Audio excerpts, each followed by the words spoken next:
الحمد لله نحمده ونستعينه ونستغفره ونعوذ بالله من شرور أنفسنا ومن سيئات أعمالنا من يهده الله فلا مضل له ومن يضلله فلا هادي له ونشهد أن لا إله إلا الله وحده لا شريك له ونشهد أن سيدنا وسندنا ونبينا وحبيبنا ومولانا محمد الذي أرسله بالحق إلى الخير بشيرا ونذيرا وداعيا إلى الله بإذنه وسراجا منيرا فقد قال الله تعالى في كلامه المجيد والفرقانه الحميد أعوذ بالله من الشيطان الرجيم بسم الله الرحمن الرحيم يا أيها الذين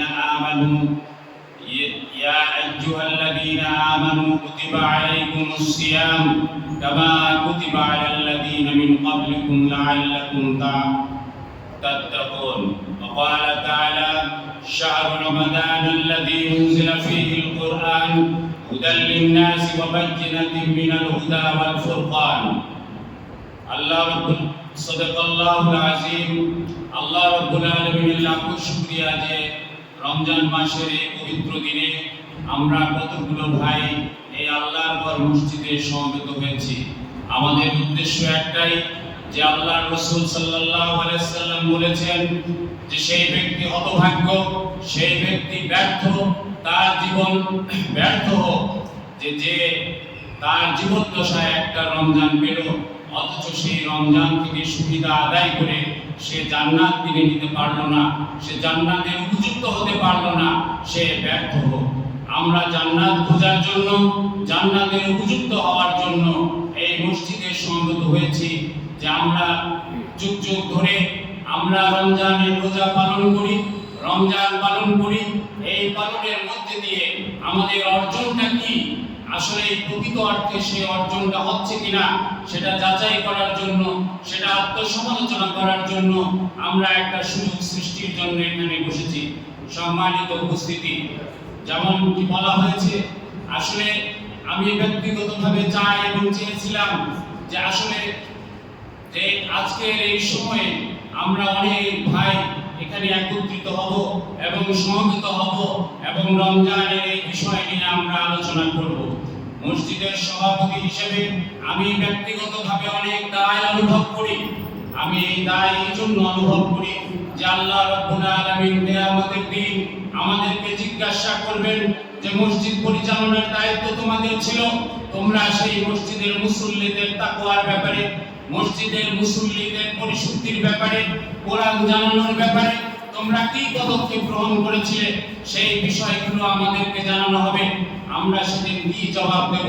সত্যি কথা বলতে কি আমরা মূর্খ মানুষ, কোরআন সম্পর্কে আমাদের তেমন কোনো জ্ঞান নাই, কিন্তু সেই আল্লাহ রাব্বুল আলামিনের কাছে একদিন আমাদেরকে হাজির হতে হবে। সেই হাজির হওয়ার অনুপ্রেরণা থেকে, সেই ইমপ্রেশন থেকে আমি মাঝে মাঝে আপনাদের কাছে কিছু বলার চেষ্টা করি যে যাদের দায়িত্ব রয়েছে প্রত্যেকের দায়িত্বের ব্যাপারে আল্লাহ রাব্বুল আলামিন কিয়ামতের দিন আল্লাহ জিজ্ঞাসা করবেন। এই প্রসঙ্গে আমি একটা কথা আপনাদের বলতে চাই যে রাসূল সাল্লাল্লাহু আলাইহি সাল্লাম যার জীবনে কোনো গুনাহ ছিল না, আল্লাহর যিনি অত্যন্ত প্রিয় পাত্র ছিলেন, সেই রাসূল সাল্লাল্লাহু আলাইহি সাল্লাম পর্যন্ত তার উপর যে অর্পিত দায়িত্ব, সেই দায়িত্বের ব্যাপারে তিনি সচেষ্ট থাকতেন, ভীত হতেন এবং তিনি সেই দায়িত্বকে পালন করার জন্য চেষ্টা করতেন। ইতিহাস বলে খন্দকের যুদ্ধের সময় যখন মক্কার কুরাইশরা মদিনা আক্রমণ করার জন্য প্রস্তুতি নিল এবং মক্কার কুরাইশরা দ্বিগুণ শক্তিতে বদরের যুদ্ধের পরাজয়ের পর মদিনা আক্রমণের জন্য প্রস্তুতি নিল, রাসূল সাল্লাল্লাহু আলাইহি সাল্লাম সাহাবাদের সাথে পরামর্শ করে মদিনায় থেকে এই আত্মরক্ষার ব্যবস্থা করলেন, যুদ্ধের প্রস্তুতি নিতে বললেন। এই সময় মদিনার চারিদিকে পরিখা খননের প্রয়োজন হলো, বাঙ্কার খননের প্রয়োজন হলো, যেন সেই বাঙ্কারে অবস্থান করে শত্রুদেরকে বাধা দেওয়া যায়, শত্রুদেরকে আক্রমণ করা যায়। এই বাঙ্কার খনন করতে যে ইতিহাস বলে যে সেই সময় সাহাবারা এই গর্ত খোঁড়ার কাজে নিজেরা নিয়োজিত থাকলেন, মাটি খুঁড়তে লাগলেন। কেউ মাটি খুঁড়ছে, কেউ ডালি দিয়ে সেই মাটি অন্যত্র সরাচ্ছে। এইভাবে করে তারা একটা কর্মযজ্ঞের মধ্যে অবস্থান করছে। রাসূল সাল্লাল্লাহু আলাইহি ওয়াসাল্লাম এই কর্মে অংশগ্রহণ করেছেন। ক্লান্ত হয়েছেন রাসূল সাল্লাল্লাহু আলাইহি ওয়াসাল্লাম। এরপর হযরত আবু বকর সিদ্দিক রাদিয়াল্লাহু তাআলা আনহু রাসূলের কাছে এসে বললেন, ইয়া রাসূলুল্লাহ, আপনি তো আল্লাহর নবী, আপনি দুনিয়ার মানুষের জন্য রহমত স্বরূপ আপনি এসেছেন, আপনি কেন আমাদের সাথে ডালি নিয়ে মাটি টেনে টেনে নিয়ে বেড়াচ্ছেন? আপনি কেন কুপাচ্ছেন? আপনি কেন এইভাবে পরিশ্রম করছেন? রাসূল সাল্লাল্লাহু আলাইহি ওয়াসাল্লাম সেদিন যে কথাটি বলেছিলেন আপনারা সবাই মনে রাখবেন, যারা দায়িত্বে যে কোনো দায়িত্বে আছেন তারা মনে রাখবেন। রাসূল সাল্লাল্লাহু আলাইহি ওয়াসাল্লাম সেদিন বলেছিলেন, আবু বকর, তুমি আবু বকর যদি এক ডালি মাটি টেনে থাকো, আমি মুহাম্মদুর রাসূলুল্লাহ সাল্লাল্লাহু আলাইহি ওয়াসাল্লামকে দুই ডালি মাটি টানতে হবে। এই জন্য যে ব্যক্তি মুহাম্মদ হিসেবে আমি এক ডালি মাটি টানবো এবং আল্লাহর রাসূল হিসেবে আমি আরেক ডালি মাটি টানবো। সম্মানিত উপস্থিতি, আমরা শুধু দায়িত্ব নিয়ে বসে থাকি, গতানুগতিকভাবে দায়িত্ব পালন হয় এবং আপনারাও মনে করেন যে এই দায়িত্ব বোধহয় গতানুগতিকভাবে পালন হতে হয়। না, কিয়ামতের দিন যখন আপনাকে কঠিনভাবে এই জবাবের সম্মুখীন করা হবে, তখন আপনি সেদিন বলবেন, হায়, আমার সেই দায়িত্ব গ্রহণ করা হয়তো ঠিক হয়েছিল না, অথবা সেই দায়িত্ব নেওয়াটা আমার প্রয়োজন, আমার দরকার ছিল না। সম্মানিত উপস্থিতি, আমরা এখন যে কথাগুলো বলছি এটা মসজিদের বেসরকারি কথা, সরকারি কথা খুতবার মধ্যে দিয়ে হয়ে গেছে। আমরা বেসরকারি কথাগুলোকে গুরুত্ব দিতে পারি না, আমরা বেসরকারি কথাগুলোকে সেই গুরুত্বের মধ্যে আনতে চাই না। কিন্তু এই মসজিদ যুগ যুগ ধরে যে সরকারি কথাগুলো ধরেছে তাতে মানুষের মধ্যে কি পরিবর্তন এসেছে এইগুলো আপনি ছালাই করে দেখবেন। একজন ছাত্র ইউনিভার্সিটিতে পড়ে, সে ছাত্রত্বই শেষ করেনি, এর শিক্ষকতায় গ্রহণ করেনি, সেই ছাত্রকে দিয়ে আমাদের ছেলেদেরকে পড়াই, তাদেরকে ফিজিক্স পড়ায়, কেমিস্ট্রি পড়ায়, বায়োলজি পড়ায়, ম্যাথ পড়ায়। তারা 5 মাস 6 মাসের মধ্যে আমাদের ছেলেদের ম্যাথ শেষ করে দেয়, ফিজিক্স শেষ করে দেয়, কেমিস্ট্রি শেষ করে দিয়ে তাদেরকে উপযুক্ত করে গড়ে তোলে। তারা যেভাবে উপযুক্ত হয়ে গড়ে ওঠে, তখন তার পরবর্তী জীবনে ফিজিক্স আসুক, ম্যাথ আসুক, সব কিছু তার জন্য সহজ হয়ে যায়। আমি আপনাদেরকে প্রশ্ন করি, যুগ যুগ ধরে এই মসজিদের মেম্বার থেকে ইমাম সাহেবরা কেউ বলেন আমি 5 বছর, কেউ বলে 10 বছর, কেউ বলে 20 বছর ধরে আমি ইমামতি করি, অথচ দুর্ভাগ্যের বিষয় হলো সেই মসজিদের মুসল্লিরা তাকওয়া বোঝে না, ইসলাম বোঝে না, রাসূলের মর্যাদা বোঝে না, আল্লাহর সার্বভৌমত্ব বোঝে না। অথচ আমরা এই ধরনের মসজিদকে আমরা সেবা দিয়ে যাই, আমরা এই মসজিদগুলোকে পরিচালনা করার কাজে ব্যবহৃত হই। আপনাদের মাথায় কি এই চিন্তা আসে না যে কিয়ামতের দিন এই কারণে আপনাদেরকে জিজ্ঞাসা করা হবে? নতুন মানুষের কথা কেন শুনবেন? হযরত ওমর রাদিয়াল্লাহু তাআলা আনহু তখন খলিফাতুল মুসলিমিন। এক সময় সেখানে হযরত খাব্বাব রাদিয়াল্লাহু তাআলা আনহু মসজিদুন নববীতে আসলেন। আপনারা যারা ইতিহাস জানেন তারা জানেন হযরত খাব্বাব রাদিয়াল্লাহু তাআলা আনহু এমন সুশিক্ষিত সাহাবী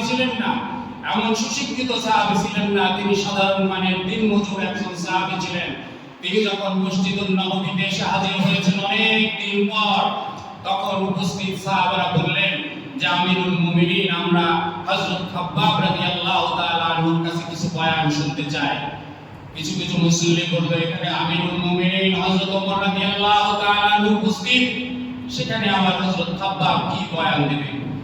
এরপরে হযরত ওমরের কানে যখন এই কথাটা গেল, হযরত ওমর রাদিয়াল্লাহু তাআলা আনহু হযরত খাব্বাবকে সুযোগ দিয়েছিলেন শুধু এই কারণে যে আমি ওমর দিয়ে যদি এদের বুঝ সুজের যদি পরিবর্তন না আসে এবং খাব্বাবের কারণে যদি অতিরিক্ত কোনো বুঝ এই মুসলিমদের মধ্যে এসে যায়, তাহলে কিয়ামতের দিন এটা আমার রক্ষার জন্য কারণ হয়ে যেতে পারে। হযরত খাব্বাব রাদিয়াল্লাহু তাআলা আনহু মিম্বারের সামনে দাঁড়ালেন এবং উপস্থিত সাহাবীদের বললেন, ইসলামের কথা, দ্বীনের কথা, ঈমানের কথা, এই কথাগুলোকে আমি তোমাদেরকে মুখে বলবো নাকি এটা আমি দেখাবো? উপস্থিত সাহাবারা বললেন, যদি দেখা যায় তাহলে তো শোনার কোনো প্রয়োজন হয় না। হযরত খাব্বাব রাদিয়াল্লাহু তাআলা আনহু মিম্বারের সামনে দাঁড়ালেন, উনি পেছনে ঘুরলেন, তারপরে তার পিঠের কাপড় তুললেন, তারপর উনি দেখালেন এই যে পিঠে তার অজস্র গর্তের সৃষ্টি হয়েছে। উনি বললেন, এটা সেই দাগ যে আমি ইসলাম গ্রহণ করার কারণে যখন আমাকে অগ্নি জ্বলন্ত অঙ্গারের উপর শুয়ায় দেওয়া হতো তখন এই দাগগুলো আমার সৃষ্টি হয়েছে। উপস্থিত সাহাবারা সেদিন দেখেছিলেন যে হযরত খাব্বাব রাসূল সাল্লাল্লাহু আলাইহি সাল্লামের যুগ অতিবাহিত হয়েছে, হযরত আবু বকর সিদ্দিক রাদিয়াল্লাহু তাআলা আনহুর যুগ অতিবাহিত হয়েছে, হযরত ওমর রাদিয়াল্লাহু তাআলা আনহুর যুগ চলমান। সেই সময়ও হযরত খাব্বাব রাদিয়াল্লাহু তাআলা আনহুর পিঠের কোনো গর্ত দিয়ে তখন গোস পড়ছিল। হযরত ওমর রাদিয়াল্লাহু তাআলা আনহু বললেন, খাব্বাব, তোমার এই অবস্থা, ইসলামের অবস্থা তো এখন এমন নয়, তুমি চাইলে তোমার জন্য রাষ্ট্র চিকিৎসার ব্যবস্থা করতে পারে। হযরত খাব্বাব রাদিয়াল্লাহু তাআলা আনহু সেদিন উত্তর করেছিলেন, আমিরুল মুমিনিন, আমি এই চিকিৎসা চাই না। আমি ইসলামের কারণে যে ত্যাগ স্বীকার করেছি, ইসলামের কারণে আমি যে ত্যাগ স্বীকার করেছি, কিছুদিন পরেই আমাকে আল্লাহর সামনে হাজির হতে হবে। আমি খাব্বাবের জীবনে কোনো ইবাদত যদি আল্লাহর কাছে গ্রহণযোগ্য না হয়, অন্তত পক্ষে আমি এই দাগ নিয়ে, এই শরীরের এই চিহ্ন নিয়ে আমি আল্লাহর কাছে হাজির হব এবং বলবো, আল্লাহ, ইসলামের কারণে আজ আমার এই অবস্থা, তুমি আমাকে মাফ করো এই কারণে যে আমি ইসলামের কারণে, কেবলমাত্র তোমার কারণে আমি এই ত্যাগ স্বীকার করেছিলাম। সম্মানিত উপস্থিতি, ইমানের এই কথাগুলো কোথায় শিখবেন? ইমানের এই কথাগুলো আপনি কোথায় জানবেন? আমাদের মধ্যে যদি এই চর্চার ঘাটতি থেকে যায়, এই চর্চা যদি এই মেম্বার থেকে না হয়, তাহলে কোন জায়গা থেকে আপনি শিখবেন? আপনাকে এটা ভাবতে হবে। সম্মানিত উপস্থিতি, আল্লাহ রাব্বুল আলামিন বলছেন যে ইয়া আইয়ুহাল্লাযীনা আমানু কুতিবা আলাইকুমুস সিয়াম। আমরা এখানে বসে বসে অনেক কথা বলেছি, আমরা আপনাদের কাছে জান্নাত কাছে নিয়ে চলে আসছি।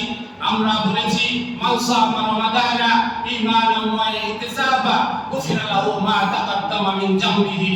আমরা আপনাদেরকে শোনাই দিছি যে যারা রমজান পালন করবে তাদের জন্য জান্নাত চলে আসলো, তাদের জীবনের সব গুনাহ খাতা maaf করে দেওয়া হলো।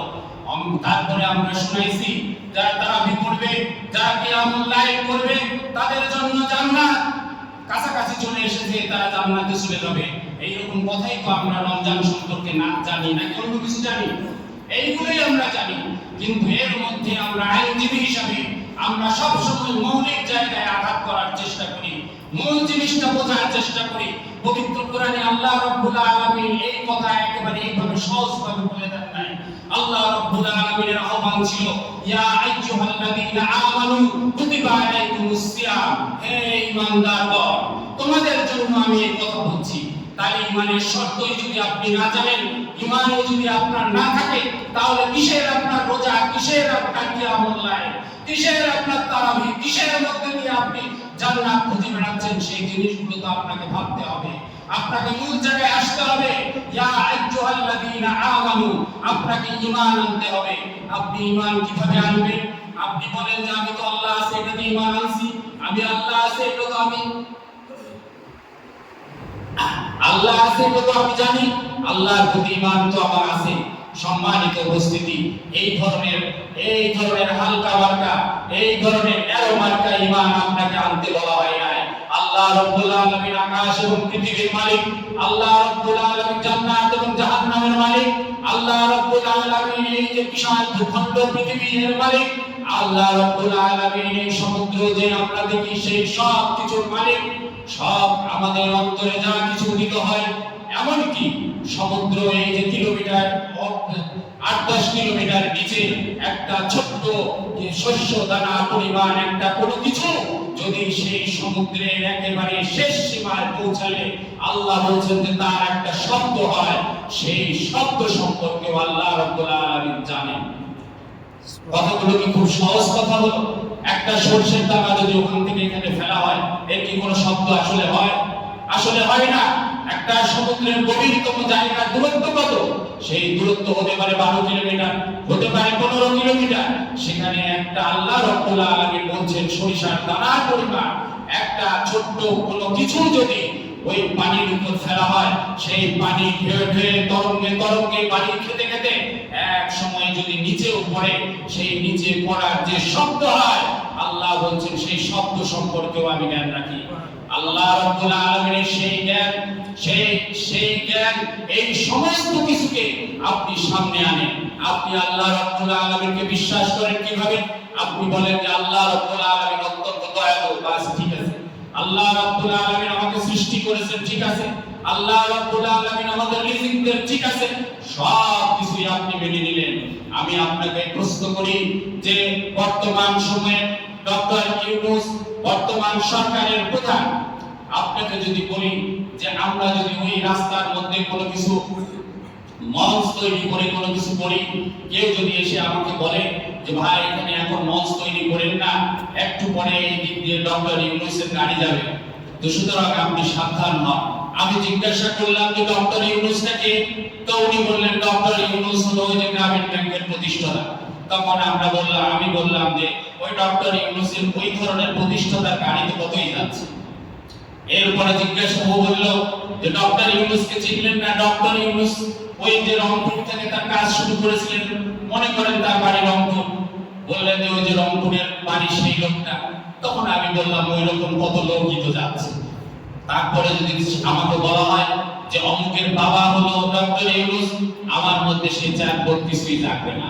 কিন্তু যখনই আমার সামনে বলা হবে যে ডক্টর ইউনূস তো সেই ব্যক্তি যিনি বাংলাদেশ সরকারের প্রধান, এরপরে কি আমি আর ওখানে থাকবো?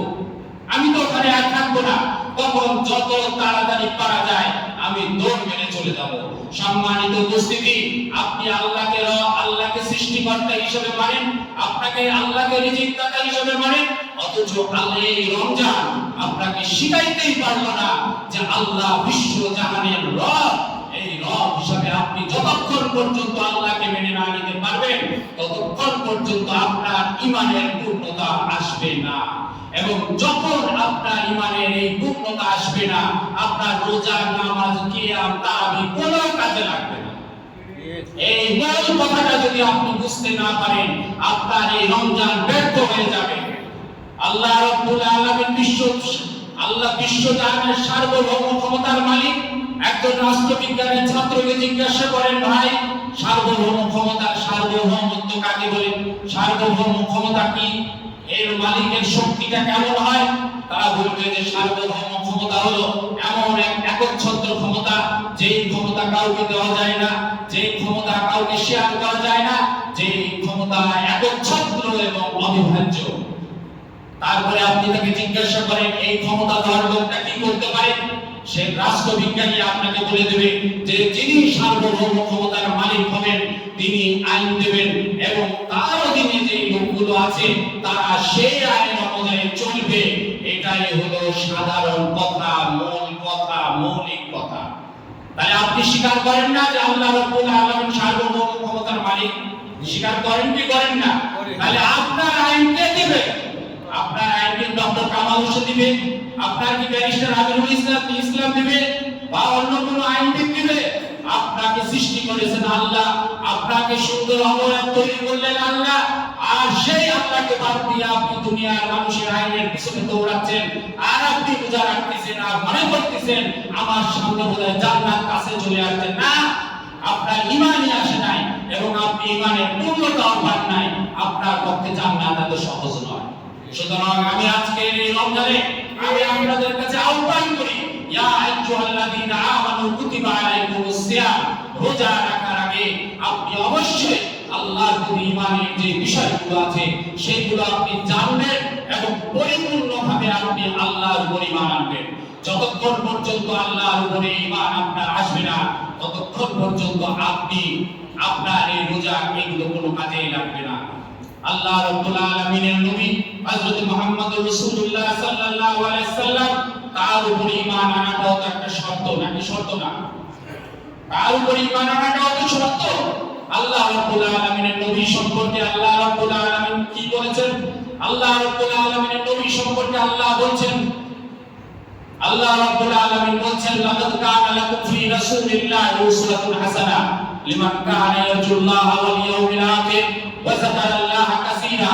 আল্লাহ রাব্বুল আলামিন বলেন যে নবী তাকে আমি দুনিয়ায় পাঠাইছি, লাকাদ কানা লাকুম ফি রাসূলিল্লাহি উসওয়াতুন হাসানাহ, তিনি হলেন সবার জন্য আদর্শ, সব মানুষের জন্য আদর্শ। স্পেসিফিক বলা হয়েছে উসওয়াতুন হাসানাহ লিমান কানা ইয়ারজুল্লাহা ওয়াল ইয়াউমিল আখির, তাদের জন্য স্পেশালি তিনি তিনি মডেল, তিনি আদর্শ। যারা আখিরাতের উপর বিশ্বাস করে, আল্লাহর উপর বিশ্বাস করে। আপনারা আল্লাহ আখিরাতের প্রতি বিশ্বাস করেন না? করেন তো। তাহলে আপনার মডেল কে? আপনার মডেল কে? আপনার মডেল হলো আল্লাহ রাসূল। এই বিষয়টা কেন আপনি মানেন না? এই বিষয়টা কেন আপনি মনে করেন না? আপনার কাজকর্ম, আপনার চালচলন, আপনার কথাবার্তা সব কিছুর মধ্যে আপনি কোনো কিছু সমর্থন করবেন অথবা সমর্থন করবেন না, কোনো কিছুকে ঘৃণা করবেন অথবা করবেন না, সব কিছুর মডেল আপনার রাসূল হতে হবে। রাসূল সাল্লাল্লাহু আলাইহি সাল্লাম সম্পর্কে বলা হয়েছে যে আল্লাহ রাব্বুল আলামিন বলেছেন তিনি হলেন সাক্ষ্যদাতা। সাক্ষ্যদাতা আল্লাহ রাসূল সাল্লাল্লাহু আলাইহি সাল্লামকে সাক্ষ্যদাতা বললেন। সেই সাক্ষ্যদাতা কাজ কি? সেই সাক্ষ্যদাতা মানে কি? আপনি নিজে আজ পর্যন্ত কোনো গবেষণা করে চিন্তা করে আজ আর আপনি করলেন না। আমি আপনাকে এই কথাটা বলতে চাচ্ছি যে আপনার জন্য এই রমজান শুভ হবে, অবশ্যই শুভ হবে যদি আপনি এই রমজানকে কোরআনের সাথে মিলায় নিতে পারেন। যতক্ষণ পর্যন্ত আপনি এই রমজানকে কোরআনের সাথে মিলায় নিতে পারবেন না, ততক্ষণ পর্যন্ত এই রমজানের কোনো ফজিলত আপনি পাবেন না। আল্লাহ, আপনি খেয়াল করে দেখেন আল্লাহ রাব্বুল আলামিন কি বলছেন? আল্লাহ রাব্বুল আলামিন বলছেন শাহরুর রমাদান আল্লাযী উনজিলা ফীহিল কুরআন। আল্লাহ বলছেন যে এই সেই রমজান মাস, এই রমজান মাসে আমি কোরআন নাযিল করেছি। কোরআনটা কি? আল কুরআন হুদাল লিন-নাস ওয়া বায়্যিনাতিন মিনাল হুদা ওয়াল ফুরকান। কোরআনটা হলো তোমাদের জন্য হিদায়াত। আপনি একটা জিনিস খেয়াল করে দেখেন, আপনার সন্তানের জন্মদিন অমুক মাসে আপনার সন্তান জন্মগ্রহণ করেছে, অমুক দিন আপনার সন্তান জন্মগ্রহণ করেছে। আপনার জন্মদিনের কথা আপনার মনে নাই? আপনি আপনার সন্তানকে যদি বলেন যে তোমার জন্মদিন অমুক, আমার তো মনে নাই, দেখবেন সন্তান এই জিনিসটা ভালোভাবে নেবে না। নেবে? বলবে যে তোমার ভালোবাসা কেমন আমি বুঝি। আপনি কবে বিবাহ বার্ষিকী, আপনি অফিস আদালত করে বাড়িতে ফিরেন, খালি হাতে ফিরেন, কোনো কিছু নাই, কোনো বিষয় না আপনার কাছে। আপনি বলেন যে আজকে তো বিবাহ বার্ষিকী ছিল, আমার তো মনে নাই। দেখবেন বউ আপনাকে কি রিয়াক্ট করে আপনি দেখেন। তার মানে আমি বলতে চাই, স্বাধীনতা দিবস আসছে, বিজয় দিবস আসছে। বিজয় দিবস 16 ডিসেম্বরে যদি আপনি এখানে অনর্থক একটা মজলিস করেন, অথচ বিজয় দিবসের কোনো তাৎপর্য, বিজয় কিভাবে আসলো এইসব যদি না বলেন, তাহলে মানুষ বলবে এ হলো কিছু, মানে এ বিজয়ের কিছুই জানে না এবং ভিতরেও সে যেতে পারলো না। তার মানে কি? বিজয় দিবসে এটা আপনার কাছে স্পেশাল কি দাবি করে?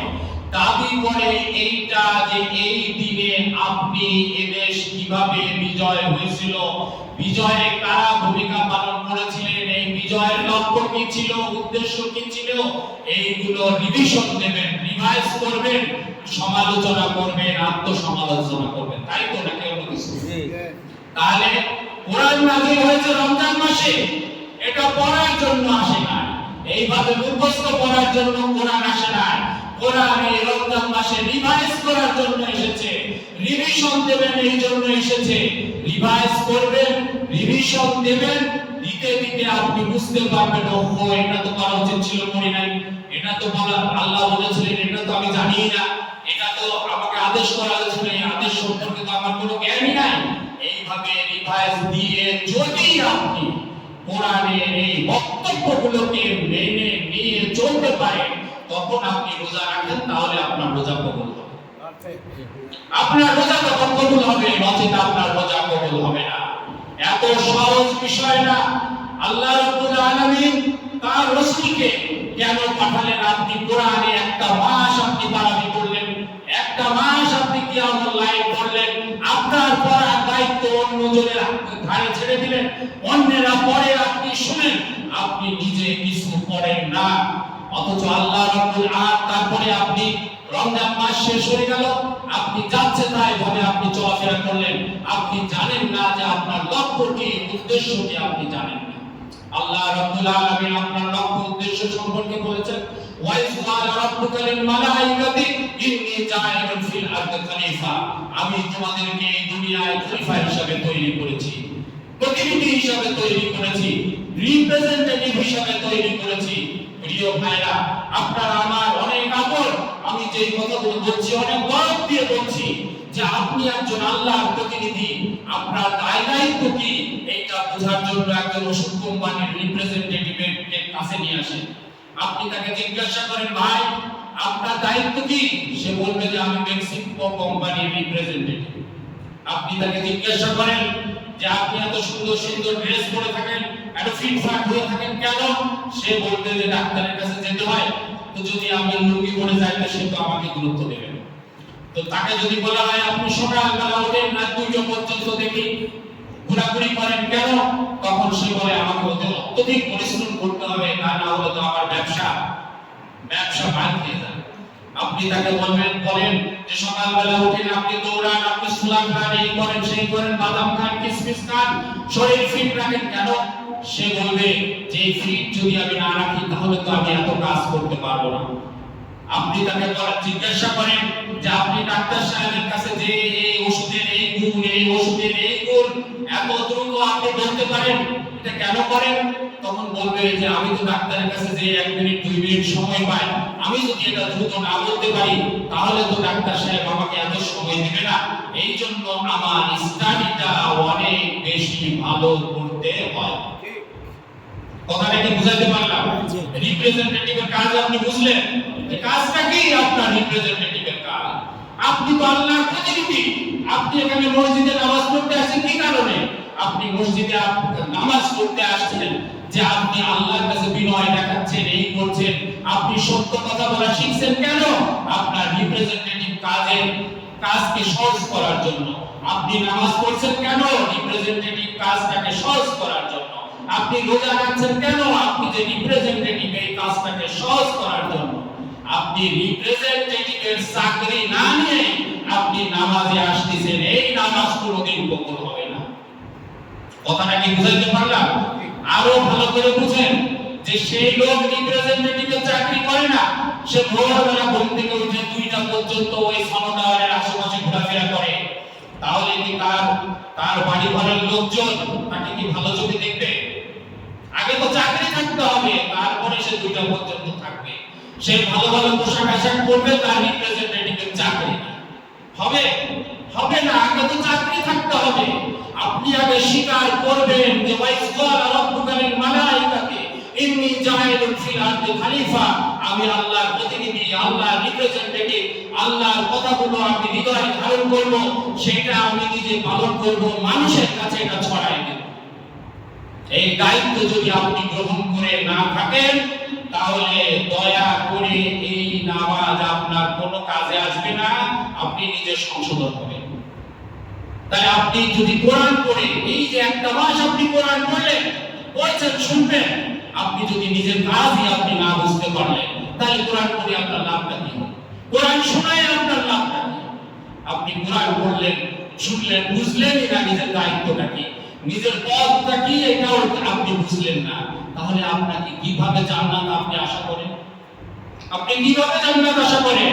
আপনি কোরআন দিয়ে আমি যে বলছি রিভিশন দিচ্ছেন, আপনি রিভাইজ দিচ্ছেন। ইমাম যখন বলবে যে হুয়াল্লাযী আরসালা রাসূলাহু বিল হুদা ওয়া দীনিল হক লিইয়ুযহিরাহু আলা দ্বীনি কুল্লিহি ওয়ালাউ কারিহাল মুশরিকুন, যখন ইমাম সাহেব এখানে এটা পড়বেন এবং রিভাইজ দিন, আপনার কাছে তখনই মনে হবে যে আল্লাহ রাব্বুল আলামিন বলছেন যে আমি নবীকে সত্য দ্বীন সহকারে ইসলাম দিয়ে দুনিয়ায় পাঠাইছিলাম এবং তাকে বলেছিলাম যে এই দ্বীনকে দুনিয়ায় প্রতিষ্ঠিত সব দ্বীনের উপরে তুমি বিজয় করে দেবা।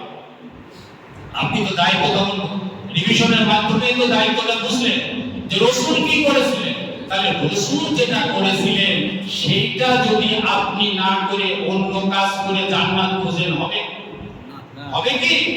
এই দুনিয়া ওই যে রিপ্রেজেন্টেটিভের কথা বললাম, সে মেক্সিকো কোম্পানির রিপ্রেজেন্টেটিভ, তারও কিন্তু একটা লক্ষ্য ছিল যে সে হলো সব কোম্পানি, আরো যে 100টা ওষুধ কোম্পানি আছে তাদের উপরে সেই কোম্পানি তার মেক্সিকো কোম্পানিকে বিজয় করবে।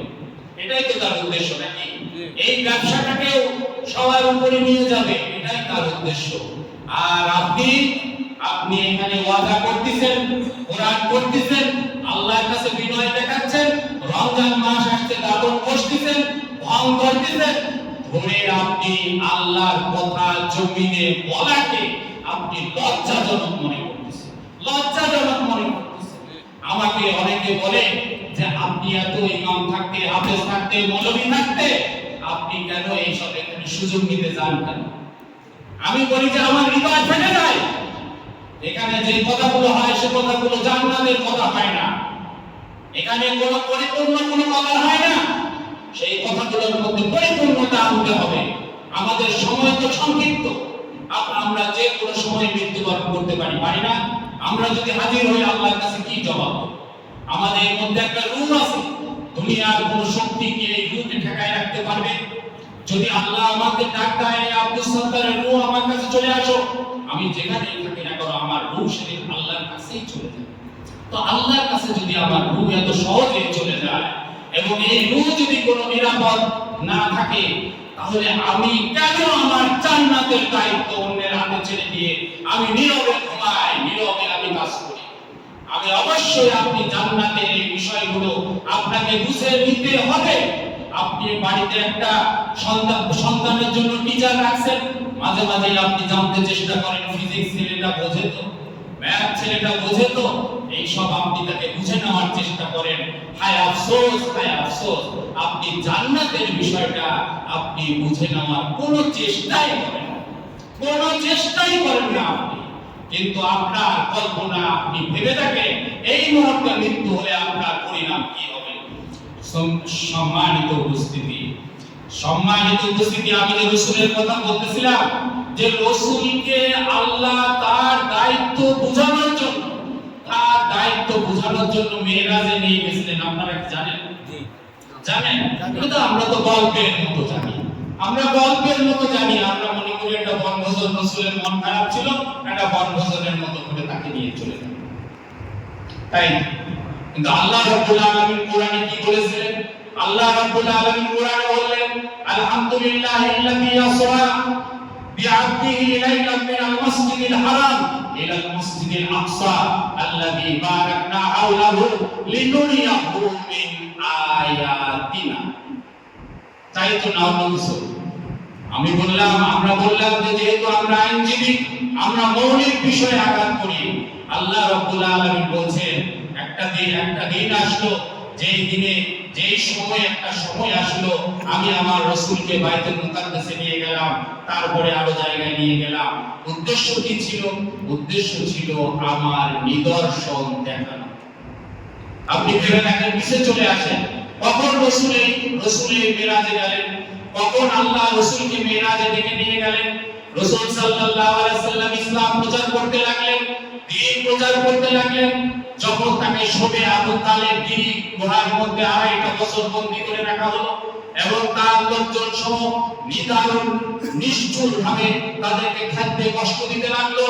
সন্তানদের কান্নাকাটি, বাচ্চাদের কান্নাকাটিতে আকাশ বাতাস যখন হয়ে যেত, ভারী হয়ে যেত, যখন মানুষের খাবার নাই, যখন তারা চামড়া গরম করে তারা চামড়াকে করে সিদ্ধ করে তারা খাইতো, গাছের পাতা খাইতো, গাছের ছাল খাইতো, এইরকম একটা অবস্থায় আবু জেহেলের লোকজন প্রচার করলো যে মুহাম্মদ সাল্লাল্লাহু আলাইহি সাল্লামের অনুসরণ করো বলেই তোমাদের উপরে আজকে এই অত্যাচার।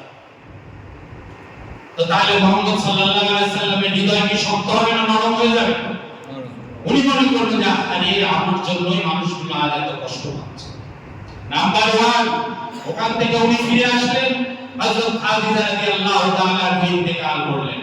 হযরত খাদিজা ছিলেন রাসূল সাল্লাল্লাহু আলাইহি সাল্লামকে উৎসাহদাতা, আশ্রয়দাতা এবং তাকে উৎসাহিত করতেন এবং উজ্জীবিত করতেন। মারা গেলেন। এরপরে কিছুদিন পর আবু তালিব মারা গেলেন। আবু তালিবটাকে ইসলামের জন্য আবু তালিব রাসূল সাল্লাল্লাহু আলাইহি সাল্লামকে সহযোগিতা করলেন। রাসূলকে বললেন, বৎস, যে তুমি তোমার মতো তুমি যেটা বোঝো বা যেটা তোমার উপর নাযিল হয়েছে প্রচার করো, সমাজে এই চাপ আমি সহ্য করব। সেটা কে বলেছিলেন? আবু তালিব। সেই আবু তালিব বিদায় নিল। রাসূলের মনের অবস্থা যখন এইরকম, তখন রাসূল সাল্লাল্লাহু আলাইহি সাল্লাম মনে করলেন মক্কাবাসী তো আমাকে মেনে নিচ্ছে না, তাহলে উনি তায়েফে চলে গেলেন। তায়েফে যাওয়ার পর তায়েফের ইতিহাস তো আপনারা জানেন যে তারা কি রাসূলকে গ্রহণ করলে ভালো হবে না, তাকে অত্যাচারিত করলো, রক্তাক্ত করলো, তাকে পাগল বলে ছেলেমেয়েকে দিয়ে তার পিছনে লড়াই দিল। এইরকম একটা অবস্থায় রাসূল সাল্লাল্লাহু আলাইহি ওয়াসাল্লাম তায়েফ থেকে মক্কায় ফিরে আসলেন। আমি যে চারটা কথা বললাম, ঘটনার কথা বললাম, এরপরে রাসূলের মানসিক অবস্থা কি দুর্বল হবে না সবল হবে? দুর্বল। আল্লাহ রাব্বুল আলামিনের দ্বীন কায়েমের যে লক্ষ্য রাসূলকে দেওয়া হয়েছে, আল্লাহ রাব্বুল আলামিন সেই রাসূলকে উৎসাহিত করার জন্য রাসূলকে তার কাছে ডেকে নিলেন। তাকে বিশেষ মেহমান করে তাকে বাহন পাঠালেন, যেই বাহন দিয়ে তাকে তার কাছে নিয়ে যাওয়া যায়। এখন যদি ডক্টর ইউনূস হঠাৎ করে বলে যে আব্দুস সাত্তার তুমি আমার কাছে চলে আসো, তোমার সাথে আমার বিশেষ কিছু কথা আছে, তাহলে কি উনি রিকশা পাঠাবেন না ভ্যান পাঠাবেন? যদি ভ্যান পাঠায় তাহলে আমি বুঝবো যে সম্মানটা সেরকম হলো, যদি সাইকেল পাঠায় বুঝবো যে সম্মানটা সেভাবে হলো না। কিন্তু যদি অত্যাধুনিক গাড়ি পাঠায় তাহলে মনে করবো সম্মানটা ঠিক হয়েছে। তাহলে রাসূলকে তার মনের এই ভাঙা অবস্থায় আল্লাহ তাকে উৎসাহিত করার জন্য প্রথম যে কাজটা করেছিলেন সেটা হলো সেই অত্যাধুনিক একটা যানবাহন তার জন্য প্রেরণ করেছিলেন যে রাসূল আপনি এই যানগুলো আমার কাছে আসেন। তাহলে রাসূলের মধ্যে একটা উৎসাহ কাজ করবে না? এরপরে উনি কোথায় গেলেন? বাইতুল মুকাদ্দাসে রাসূল তো নাম শুনেছেন, হযরত মুসা, হযরত ঈসা, হযরত ইব্রাহিম, হযরত আদম, এরকম নবীদের নাম শুনেছেন। ওখানে যে দেখলেন সব নবী পিছনে আর আমি নবী সামনে, তাহলে ওনার কি উৎসাহ আরো বেড়ে গেল না? বেড়ে গেল। খেয়াল করবেন কথাগুলো, আমি কোনো অযৌক্তিক কথা বলবো। এরপরে তিনি প্রথম আসমান, দ্বিতীয় আসমানে যাচ্ছে, তখন প্রত্যেক নবীর সাথে তার দেখা হচ্ছে। নবীরা বলছেন যে হে রাসূল আপনি সত্যের উপরে আছেন। তার উৎসাহ কি বেড়ে যাচ্ছে না? বেড়ে যাচ্ছে। এরপরে তাকে বাইতুল মামুরে নিয়ে যাওয়া হলো, দেখানো হচ্ছে। রাসূল জিজ্ঞাসা করলেন এটা কি? বলা হলো এটা বাইতুল মামুর। এই যে ফেরেশতারা যে করছে, তাওয়াফ করছে, এই যে তাওয়াফ করছে এর সংখ্যা কত? তখন বলছে ৭০,০০০। তখন জিবরাইল আলাইহিস সালাম বললেন এই যে তাওয়াফ করছে, যারা আজকে তাওয়াফ করছে তারা কিয়ামত পর্যন্ত আর দ্বিতীয়বার তাওয়াফ করার সুযোগ পাবে না। কথাটা কি আপনার মাথায় ঢুকলো? তার মানে ফেরেশতার সংখ্যা এত যে একবার যারা ওই লাইনে কোন রকম ঢুকেছে তারা ওই একবারই চান্স পাবে, কিয়ামত পর্যন্ত আর চান্স পাবে না। তার মানে কি দাঁড়ালো আপনি বুঝেন? রাসূলকে তো সাক্ষ্যদাতা হিসেবে দুনিয়ায় পাঠানো হয়েছে। রাসূল কি সাক্ষ্য নিয়ে আসবেন ওখান থেকে? রাসূল সাক্ষ্য নিয়ে আসলেন এইটা যেটা আল্লাহ রাব্বুল আলামিন বলছেন যে ওয়াইজ ক্বালা রাব্বুকা লিল মালাইকাতি ইন্নী জাইলুন ফিল আরদি খলিফা ক্বালু আতাজআলু ফিহা মান ইউফসিদু ফিহা ওয়া ইয়াসফিকু দিমাআ ওয়া নাহনু নুসাব্বিহু বিহামদিকা ওয়া নুকাদ্দিস লাক। যে আমরা মনে করি মানুষকে সৃষ্টি করা হয়েছে শুধু তাসবিহ করবে, শুধু তাসবিহ করবে, শুধু নামাজ পড়বে, শুধু নামাজ পড়বে। এই কারণে কোথায় মানুষকে সৃষ্টি করা হয়েছে।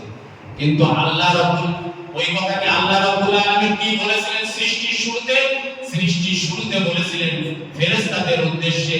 ফেরেশতারা বলেছিল তাসবিহ না, তোমার প্রশংসা করা, তোমার নাম এগুলো বলার জন্য তো আমরাই ছিলাম, তো অনর্থক এই মানুষ সৃষ্টির দরকার। আল্লাহ কি বললেন? ইন্নী আ'লামু মা লা তা'লামুন, আমি যা জানি তোমরা তা জানো। আপনি বুঝেন কথাটা? বুঝেন যে তাহলে কি বোঝা গেল যে আপনাকে শুধু এই টানাটানির জন্য তৈরি করেছেন? না, এর জন্য করে নাই, এর জন্য ফেরেশতারাই আছে। এটা রাসূলকে ডেকে নিয়ে যে দেখানো হয়েছে। আর কি দেখানো হলো? জান্নাত জাহান্নাম দেখানো হলো। এই সব কিছু দেখায় পৃথিবীতে পাঠায় দেওয়া হলো। উদ্দেশ্য কি? উদ্দেশ্য হলো রাসূল হলো সাক্ষ্যদাতা। সাক্ষ্য কে দেয়? যারা ঘটনা সামনে ঘটে দেখে সেই তো সাক্ষ্য দেয় নাকি? আপনি দেখেন না যে যখন মাটি কাটে ওই যে মাটি যখন দেখবেন কাটার পরে একটা করে ঢিবি রেখে দেয়, ঢিবি রাখে না, এরকম ঢিবি রাখে। কেন রাখে? ওইখানে ওই টেপ ধরে এরকম করে যায় যে এতটুকু মাটি কাটা হয়েছে, কতটুকু মাটি কাটা হয়েছে এর সাক্ষ্যদাতা হলো এই ঢিবিটা। নাকি? কথাটা কিন্তু বুঝবে যে তাহলে এই টেপ ধরে কতটুকু মাটি কাটা হয়েছে এইটা আপনি বুঝেন। বুঝার জন্য এই ঢিবিটা রাখছেন। আর আপনার ঢিবিটাকে, আপনার ঢিবি হলেন হযরত মুহাম্মদ সাল্লাল্লাহু আলাইহি সাল্লাম। রাসূলকে দেখে আপনি আপনার ব্যক্তি জীবন তৈরি করবেন, রাসূলকে দেখে আপনি সমাজ জীবন তৈরি করবেন, রাসূলকে দেখে আপনার অর্থনৈতিক জীবন তৈরি করবেন, রাজনৈতিক জীবন তৈরি করবেন। এই না রাসূলের মাথার সাথে টেপ মারে এইভাবে করে টেনে টেনে আপনি করবেন। এরপরে যদি এটা করে থাকে তাহলে আমরা বুঝবো যে আপনি রাসূলের প্রতি ঈমান আনছেন। আর যদি না করে থাকেন তাহলে কি বোঝা যাবে যে আপনি রাসূলের উপর ঈমান আনছেন? আর যদি ঈমান না আনেন তাহলে ইয়া আইয়ুহাল্লাযীনা আমানু কুতিবা আলাইকুমুস সিয়াম, আল্লাহ যে ঈমানদারদেরকে বললেন তোমরা রোজা রাখো, সেই ঈমানদারের দলে কি আপনি পড়লেন? পড়লেন জোরে বলেন, আপনি পড়লেন কি? আপনি পড়লেন না। তাহলে আপনি যদি এইভাবে না করি তাহলে কি আমাদেরকে সাবধান হতে হবে কি হবে না? সম্মানিত উপস্থিতি, আল্লাহ রাব্বুল আলামিন, আমি আরেকটা কথা বলে আমি শেষ করে দিচ্ছি। সেটা হলো যে আল্লাহ, আমি বলছি যে এটা হলো কোরআনের মাস, রিভাইজের মাস, রিভিশনের মাস। দেখেন কত চমৎকার কথা আল্লাহ রাব্বুল আলামিন বলছেন। আল্লাহ বলছেন ইয়া আইয়ুহাল্লাযীনা আমানু হাল আদুল্লুকুম আলা তিজারা, ইয়া আইয়ুহাল্লাযীনা আমানু হাল আদুল্লুকুম আলা তিজারা তুনজিকুম মিন আযাবিন আলীম। আল্লাহ রাব্বুল আলামিন বলেন হে ঈমানদাররা, তোমরা যে জান্নাত করে বেড়াচ্ছ, তোমরা যে ব্যবসায় লাভ করে বেড়াচ্ছ, আমি কি তোমাদের এমন একটা ব্যবসার কথা বলবো যে ব্যবসাটা তোমাদেরকে জাহান্নামের কঠিন আযাব থেকে বাঁচাই দেবে? এটা তো ডিভাইস দিয়ে দিলে পরে আপনি শুনবেন, কিন্তু আমি আপনি তো শুনি না, আমাদের শোনা হয় না। আল্লাহ কি বললেন? তুমিনুনা বিল্লাহ, যে তোমরা সেই ব্যবসাটা হলো তোমরা তুমিনুনা বিল্লাহ, আল্লাহর উপর ঈমান আনবা, ওয়া রাসূলিহি, রাসূলের উপর ঈমান আনবা, ওয়া তুজাহিদুনা ফি সাবিলিল্লাহ বিআমওয়ালিকুম ওয়া আনফুসিকুম, তোমরা আল্লাহর রাস্তায় দ্বীন কায়েমের জন্য, আল্লাহ সার্বভৌমত্ব প্রতিষ্ঠার জন্য, ইসলাম প্রতিষ্ঠার জন্য তোমরা জিহাদ করবা। যদি তোমরা করো তাহলে কি হবে? ইয়াগফির লাকুম যুনুবাকুম ওয়া ইউদখিলকুম জান্নাহ, তাহলে আমি তোমাদের সব গুনাহ maaf করে দেব। কে বললেন এই কথা? আমি না, কোন মৌলবী বলে না, এটা আল্লাহ বলছেন। আল্লাহর এই কথাগুলো রিভাইজ দিয়ে, রিভিশন দিয়ে আপনি কি বুঝে নেবেন না? আপনাকে তো বুঝতে হবে যে আপনি যারা হজ করতে গেছে, যারা উমরা করতে গেছে, তারা উহুদ পাহাড়ের সামনে দাঁড়ায় তাদের স্মৃতিতে কি ভেসে ওঠে? তাদের স্মৃতিতে তো এটা ভেসে ওঠে না যে রাসূল এখানে একটা চমৎকার খেজুর গাছ লাগাইছিলেন, সেই খেজুর চরম মিষ্টি ছিল সেই গাছটা করে। এটা কি বুঝতে যায় না? এটা বুঝতে যায় না। কি বুঝতে যায়? যে রাসূলের এখানে রক্তপাত হয়েছিল, শরীর থেকে রক্ত পড়েছিল, রাসূলের এখানে দাঁত মুবারক শহীদ হয়েছিল, রাসূল এখানে কাফেরদের বিরুদ্ধে দ্বীন প্রতিষ্ঠার জন্য যুদ্ধ করেছিলেন। হায় আফসোস, হায় আল্লাহ, কি একটা কথা যে আপনি সেই করে আসলেন, হজ করে আসলেন, আপনি উমরা করে আসলেন, আপনি এই সব ঘটনা শুনলেন, জানলেন, বেমালুম ভুলে রাসূল সাল্লাল্লাহু আলাইহি সাল্লামকে বিপদের মধ্যে ফেলাই দিয়ে আপনি নামাজ আর তাসবিহ নিয়ে বসে পড়লেন। বললো কি না? বললো না ভাই, বললো না।